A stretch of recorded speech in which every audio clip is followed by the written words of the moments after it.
क्योंकि 18% दवाइयों पे टैक्स होने से व्यवसाय का 1/5% जो मार्जिन होता है वो टैक्स में चले जाता है।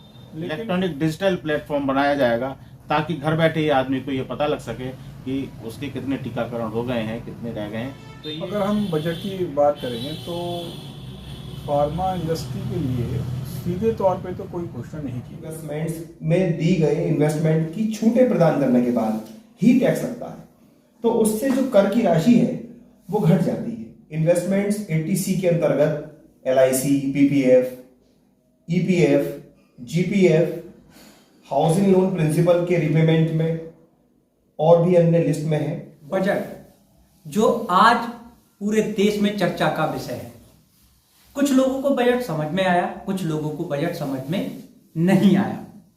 और आप सभी लोग जानते हैं कि हम कानून से, बजट से, देश से रिलेटेड जानकारी आप लोगों को चैनल के माध्यम से उपलब्ध कराते हैं। और आज ऐसा ही एक मुद्दा बजट, जिसको लेकर लोग कुछ कंफ्यूजन में हैं, कुछ खुश हैं तो कुछ दुखी भी हैं, उस पर जानकारी आपको उपलब्ध कराएंगे।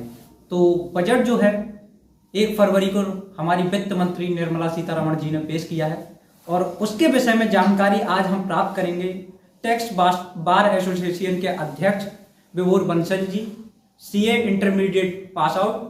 उनसे आज हम बजट के विषय में बात करेंगे कि ये बजट देश की जनता के लिए किस प्रकार से फायदेमंद है और इसके क्या क्या लाभ देश की जनता को मिल सकते हैं और इसमें क्या नुकसान है।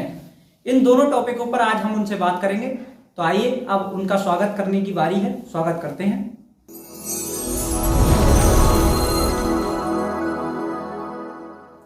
तो आज हमारे साथ मौजूद हैं टैक्स बार एसोसिएशन के अध्यक्ष और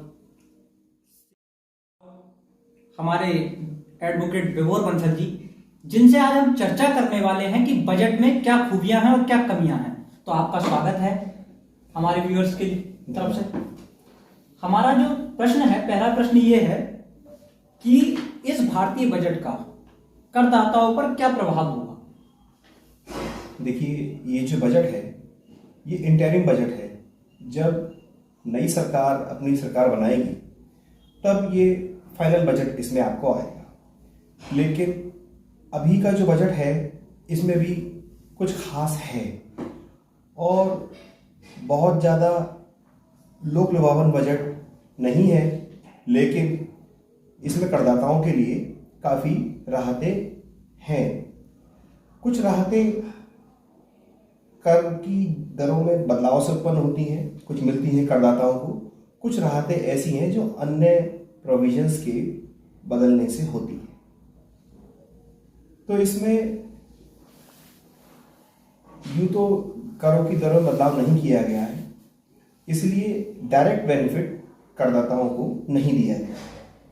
अच्छा, एक चीज और है जो हमारे व्यूअर्स के मन में काफी चर्चा का और जिज्ञासा का विषय बना हुआ है कि नई टैक्स रिजीम एवं पुरानी टैक्स रिजीम में क्या अंतर है, इसमें अंतर क्या है। ऐसा है कि ये जो नई टैक्स रिजाइम और ओल्ड टैक्स रिजाइम की आप बात कर रहे हैं, जो कि पिछले 3 वर्षों से ये प्रचलन में है, इसमें ओल्ड स्कीम वो स्कीम है जिसमें इन्वेस्टमेंट्स 80C के अंतर्गत LIC, PPF, EPF, GPF, housing loan principal के रिपेमेंट में और भी अन्य लिस्ट में है, उनमें करने के उपरांत जो कर योग्य आय है वो घट जाती है और उस कर योग्य आय पर इन इन्वेस्टमेंट्स में दी गए इन्वेस्टमेंट की छूटें प्रदान करने के बाद ही टैक्स लगता है। तो उससे जो कर की राशि है वो घट जाती है। लेकिन ऐसे करदाता जिनकी फैमिली रिस्पॉन्सिबिलिटीज है या जो इन्वेस्टमेंट्स नहीं कर रहे हैं किसी भी कारण से, या तो फैमिली रिस्पॉन्सिबिलिटीज की वजह से या किसी अन्य कारण से वो इन्वेस्टमेंट्स नहीं कर पा रहे हैं, तो उनको भी कम टैक्स लगे, ऐसा सरकार ने एक टूल तैयार किया न्यू टैक्स रिजाइम के रूप में, और उससे उनको कर की राशि में कमी हो गई। यानी कि 80C के अंतर्गत छूटे लेने के लिए जो इन्वेस्टमेंट्स थे उनको ना करके भी अगर आप नई टैक्स रिजाइम के अंतर्गत अपनी आयकर विवरणी दाखिल करते हैं, आयकर रिटर्न दाखिल करते हैं, तब कम राशि ही टैक्स की देय होगी। तो आप ब्रेक इवन पॉइंट वहीं पर आ गए जहां ओल्ड कर की स्कीम में छूटों के साथ टैक्स के लिखा था। ये जो टेक्निकल बातें हैं बहुत सारे व्यूअर्स को समझ में नहीं आएगी, और ये किस प्रकार से होगा किस प्रकार से नहीं होगा, ये बहुत से व्यूअर्स के समझने में थोड़ी परेशानी आएगी। तो मैं ये चाहता हूं कि आप हमारे व्यूअर्स को सिंपल शब्दों में, साधारण शब्दों में ये बता रहे हैं कि ये जो नया जो टैक्स आया है, नए जो अंतरिम बजट आया है, जिस पर अंतरिम बजट, पहले तो मैं व्यूअर्स को बता दूं, अंतरिम बजट वो बजट होता है जो सरकार आने वाले समय में लागू करेगी। जैसे आप अपने घर के लिए एक बजट तैयार करते हैं कि अगले महीने में मुझे कितना खर्च करना है और कैसे, कहां उस पैसे का उपयोग करना है, उसी तरीके से सरकार भी इसको बनाती है कि आगे हमें पैसा किस प्रकार से खर्च करना है और किस किस जगह पर ये पैसा लगाना है। तो ये जो बजट है हमारा, अंतरिम बजट है, इस बजट से 1 करोड़ जो करदाता हैं इनको कैसे सीधा सीधा फायदा मिलेगा, ये आप सिंपल शब्दों में हमारे करदाताओं के लिए, हमारे व्यूअर्स के लिए बताएं। देखिए, जो बजट है ये, इसमें स्पेशल इस बार एक बात जोड़ी गई है जो कि पहले नहीं आई है, या बहुत पहले कभी आई हो, 30-40 साल पहले, तो मैं कह नहीं सकता। देखिए, ओल्ड स्कीम या न्यू स्कीम की जो बात है वो मैं दोबारा उसको रिपीट करूंगा, लेकिन उससे पहले 1 करोड़ करदाताओं के जो लाभ की बात की गई है इंटरिम बजट के साथ, जिसमें कि ये बातें हो रही हैं कि कोई टैक्स की दरों में बदलाव नहीं किया गया है, उसमें कैसे 1 करोड़ करदाताओं को लाभ होगा। देखिए, क्या हुआ है कि पिछले वर्षों में आयकर विवरणी दाखिल करने के बाद उनकी प्रोसेसिंग जब आईटीआर की होती है तो किसी कारणवश, या तो आयकर विवरणी की किसी गलती के कारण से, या आयकर विवरणी के जो प्रोसेसिंग डिपार्टमेंट के द्वारा की जाती है उसमें किसी कमी की वजह से, और उसके बाद भी वो डिमांड क्रिएट हो गई जो किसी, इन दोनों की किसी वजह से, गलती की वजह से थी, लेकिन वो डिमांड या तो सूचित नहीं हुई, या सूचित होने के बाद उन डिमांड्स का रेस्पॉन्ड नहीं किया गया। रेस्पॉन्ड ना होने की दशा में वो डिमांड यत्र की तत्र बनी रही, जैसे कि तैसी बनी रही, और उन डिमांड्स पर धारा 220 के अंतर्गत बहुत ब्याज लगता रहा, और वो 500 रुपए की डिमांड भी मान के चलिए 10,000 भी हो गई। और वो एक ऐसी समस्या हुई कि जो रेक्टिफिकेशन ऑफ मिस्टेक की सेक्शन है 154, उस सेक्शन की जो लिमिटेशन है 4 years from the assessment year, वो भी उसकी पार हो गई।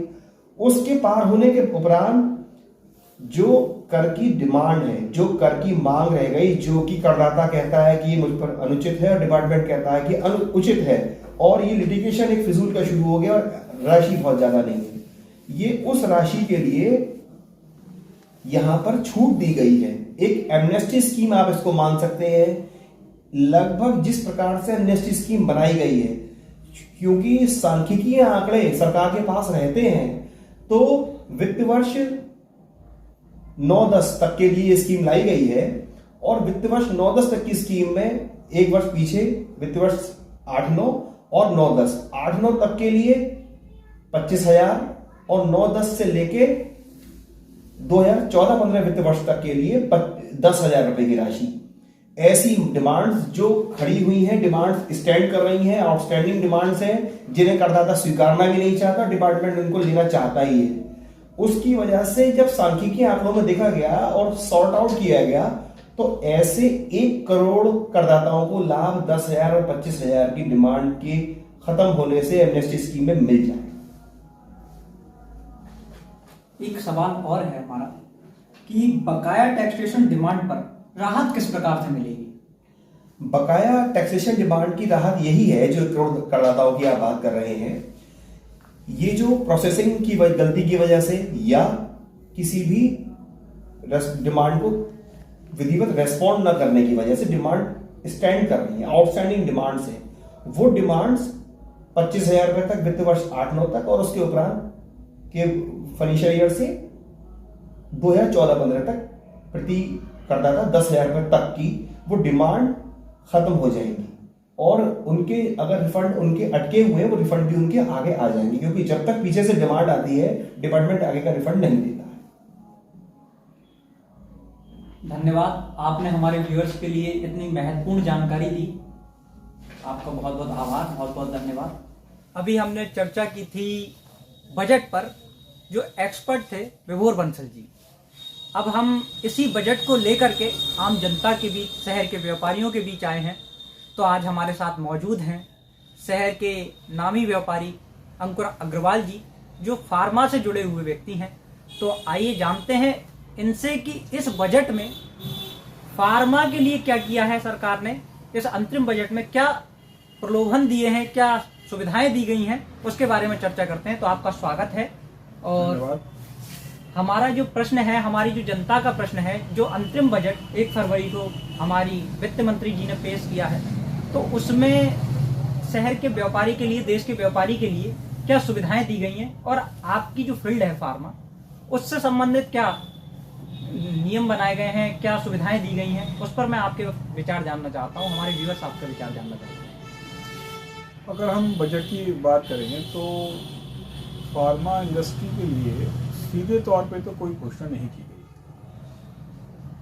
भारत की फार्मा इंडस्ट्री जो है वो एक्सपोर्ट ओरिएंटेड इंडस्ट्री भी है, और भारत के अंदर स्वयं का कंजप्शन भी दवाइयों का बहुत ज़्यादा है। तो जो एफडीआई आमंत्रित की गई थी, उसका फ़ायदा तो फार्मा इंडस्ट्री को भविष्य में मिलेगा। लेकिन सीधे तौर पर बजट में मुझे निराशा हुई कि कोई विशेष प्रावधान फार्मा इंडस्ट्री के लिए नहीं किया गया, ना ही कोई नए सेज बनाने की प्रावधान किया गया। हाँ, पिछले दिनों बुंदेलखंड को विकसित करने के लिए योगी आदित्यनाथ जी ने एक दवा इंडस्ट्री के लिए केवल एक सेज यूपी में बुंदेलखंड में बनाया था, लेकिन बजट में ऐसा कोई नया प्रावधान उसके बारे में नहीं किया गया सेंट्रल बजट में। मेरे कुछ बिंदु थे जिन पे मैं चर्चा करना चाह रहा था बजट में, और अगर आप कहें ये एक अंतरिम बजट है और आप अपेक्षा क्या करेंगे, अगर ऐसा कुछ आपका मन में हो। मैं ये भी, जैसा ये अंतरिम बजट है, उस हिसाब से अगर आपको इसमें कोई चीज अच्छी नहीं लग रही है, ठीक नहीं लग रही है, फाइनल बजट आता है जी, तो फाइनल बजट पर आप अपने विचार रख सकते हैं। क्या आप सरकार को सलाह या सजेशन देना चाहते हैं कि इस तरीके से फार्मा के लिए काम किया जा सकता है, इस तरीके से फार्मा के माध्यम से देश की जनता के लिए सुविधाएं उपलब्ध कराई जा सकती हैं, देश की जनता के लिए काम किया जा सकता है, मेडिकल की जो चीजें हैं उन्हें सस्ती की जा सकती हैं और देश की जनता के लिए सुविधाएं दी जा सकती हैं, उस पर भी आप अपने विचार दे सकते हैं। जी बिल्कुल, बहुत अच्छा प्रश्न है आपका। दरअसल में दवा इंडस्ट्री के अंदर आज की तारीख में 4 तरह के टैक्स हैं, 5%, 12%, 18% और 28%। पिछले बजटों में 28% की स्लैब को बिल्कुल नगण्य कर दिया गया था, और अधिकांश दवाइयों को 12 और 18% जीएसटी में कन्वर्ट कर दिया गया था। हमें उम्मीद थी कि जो 5% का स्लैब, बेसिकली जो 5% का स्लैब है वो अति आवश्यक दवाइयों, टीबी की दवाइयों, बहुत ज़्यादा इस्तेमाल होने वाले एंटीबायोटिक्स पर वो टैक्स लगता है। हमें ये उम्मीद थी कि बहुत सी ऐसी दवाइयाँ जो गंभीर रोगों में काम आती हैं, उस पर भी टैक्स की दरें 12 से 18 से घटाकर 5% की जाएं, क्योंकि 18% दवाइयों पे टैक्स होने से व्यवसाय का 1/5% जो मार्जिन होता है वो टैक्स में चले जाता है। इससे भी व्यापारी को काफ़ी धन की हानि होती है। तो हमें ये उम्मीद थी कि 5% वाली दवाइयाँ बढ़े, और हम गवर्नमेंट से भी मांग करेंगे।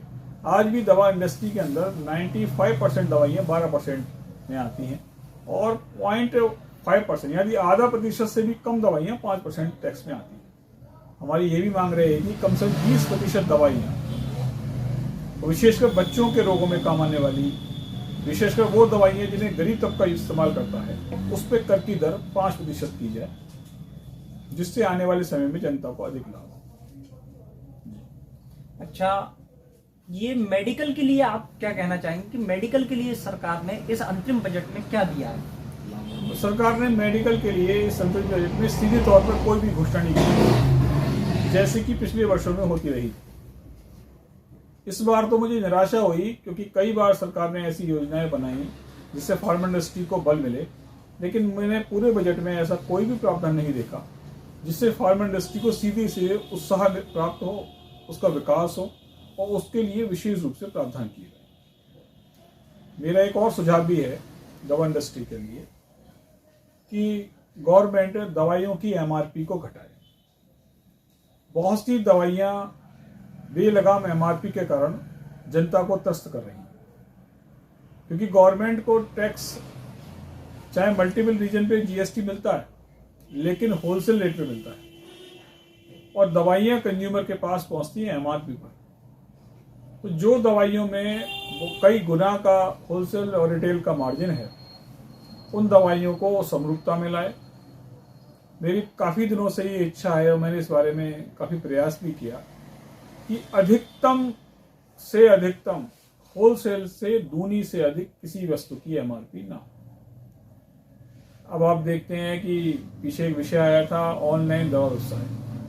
हमें ये उम्मीद थी कि गवर्नमेंट इस तरह की कुछ प्रावधान करेगी जिससे कि ऑनलाइन व्यवसाय पर रोक लगे और जो व्यापारी लाखों रुपए की पगड़ी देकर इन्वेस्टमेंट करके बाजार में अपनी दुकान खोलता है उसकी बिक्री बढ़े। लेकिन इस संबंध में भी बजट में कोई प्रावधान नहीं किया गया और आज भी अगर आप एक नगर के अंदर देखें तो नगर की कुल दवा बिक्री का 10% से भी ज़्यादा बाहर से लोग मंगाकर इस्तेमाल करते हैं। तो आप सभी व्यूअर्स ने देखा, हमारे साथ अंकुर अग्रवाल जी थे और उन्होंने बहुत ही साफ और अच्छे शब्दों में जनता के हित की बात करी। इस बजट में क्या जनता के लिए अच्छा था और क्या अच्छा हो सकता है उस पर बात की। तो आपका बहुत बहुत धन्यवाद जो आपने इतनी महत्वपूर्ण जानकारी और अपने विचार हमारे व्यूअर्स के लिए रखे, उनकी तरफ से भी आपका विशेष धन्यवाद। अभी अभी हमारे बीच में सामाजिक मुद्दों से जुड़े हुए, समाज के लिए काम करने वाले, गरीबों की आवाज उठाने वाले, गरीबों के लिए सस्ता न्याय दिलाने वाले और समाज में आगे बढ़ चढ़ के समाज सेवा में कार्य करने वाले एडवोकेट विष्णु शर्मा जी हमारे साथ उपस्थित हैं। उनसे भी इस बजट पर जानने चाहेंगे कि उनके विचार क्या हैं, कि ये बजट किस प्रकार से अच्छा रहा और किस प्रकार से देश के लिए खराब रहा। तो उस पर मैं जानना चाहूंगा कि आपके क्या विचार हैं कि ये बजट किस प्रकार से देश के लिए फायदेमंद है और किस प्रकार से नुकसानदायक है। ये खैर अंतरिम बजट है, फाइनल बजट नहीं है, फिर भी जनता की भावनाएं इस बजट से जुड़ी हुई हैं, तो उस पर आपके विचार जानना चाहूंगा। देखिए, 1 फरवरी को जब निर्मला सीतारमण जी ने बजट, ये अंतरिम बजट डिक्लेयर किया, तो उन्होंने, उनका एक वक्तव्य मुझे बहुत अच्छा लगा। उन्होंने कहा कि ये सरकार जो है देश को 4 जाति में बांटकर देखती है। जाति से तात्पर्य वर्ण व्यवस्था से नहीं है, बल्कि जाति से तात्पर्य महिला, किसान, युवा और गरीब। तो ये जो वक्तव्य था मुझे बहुत अच्छा लगा और इसी के अनुरूप भी उन्होंने इस अंतरिम बजट में कई प्रावधान ऐसे किए हैं, जैसे कोई लोक लुभावन योजना का घोषणा इस बजट में उन्होंने नहीं की है। दूसरी, सरकार का फोकस इंफ्रास्ट्रक्चर पर है कि अधिक से अधिक इंफ्रास्ट्रक्चर देश में डेवलप हो। ग्रामीण क्षेत्र में पिछली बार बजट में 3 करोड़ घर बनाए जाने का प्रावधान था, इस बार बजट में उससे बढ़ाकर 2 करोड़ और कर दिए गए हैं। इस प्रकार इस बार 5 करोड़ नए घरों के बनाए जाने का प्रावधान है। आयुष्मान योजना के अंतर्गत जो हमारे गांव में आशा कार्यकर्तियां हैं और आंगनवाड़ी कार्यकर्तियां हैं, उन्हें जोड़ने के लिए बहुत अच्छा कदम सरकार ने उठाया है। और जो ग्रीन एनर्जी है, जैसे इलेक्ट्रिक व्हीकल्स हैं और सोलर एनर्जी पर सरकार ने बहुत अच्छा काम किया है और आगे भी इस बजट इसके लिए प्रावधान किए हैं। और एक बहुत अच्छा काम इस बार सरकार ने अंतरिम बजट में किया है, सर्वाइकल कैंसर से बचाव के लिए 9 से 14 साल की जो बच्चियां हैं उनके लिए टीकाकरण की व्यवस्था की है। मातृ और शिशुओं के बेहतर पोषण के लिए आंगनबाड़ी केंद्रों का और उन्नतीकरण होगा। मिशन इंद्रधनुष के तहत टीकाकरण के लिए यूविन नाम का एक इलेक्ट्रॉनिक डिजिटल प्लेटफॉर्म बनाया जाएगा, ताकि घर बैठे ही आदमी को ये पता लग सके कि उसके कितने टीकाकरण हो गए हैं, कितने रह गए हैं। तो ये एक स्वास्थ्य के क्षेत्र में भी सरकार ने बहुत अच्छा अंतरिम बजट में प्रावधान किया है। धन्यवाद, आपने सरकार के बजट की अच्छाइयाँ बताई कि सरकार ने क्या क्या देश के लिए, देश के युवाओं के लिए, देश में विकास के लिए और आवास के लिए दिया है। उसके लिए आपका बहुत बहुत धन्यवाद। तो आज हमने आपको बजट के बारे में काफ़ी लोगों के, एक्सपर्ट्स की, व्यापारियों की, सामाजिक लोगों की जानकारी उपलब्ध कराई कि उनकी क्या राय है इस बजट को लेकर के। बजट कहाँ पर अच्छा रहा, कहाँ पर लोगों को इससे निराशा रही और इस बजट में क्या क्या सुधार होने चाहिए, ये सारी जानकारी आपके लिए हम लेकर आए हैं इस वीडियो में। और मेहनत की है हमारे साथ में हमारे भाई, छोटे भाई कृष्णा शर्मा ने। अगर आपको ये जानकारी और ये इन्फॉर्मेशन जो है अच्छी लगे तो ये वीडियो अपने साथियों के साथ शेयर करें और कमेंट करें, लाइक करें, चैनल को सब्सक्राइब करें। धन्यवाद।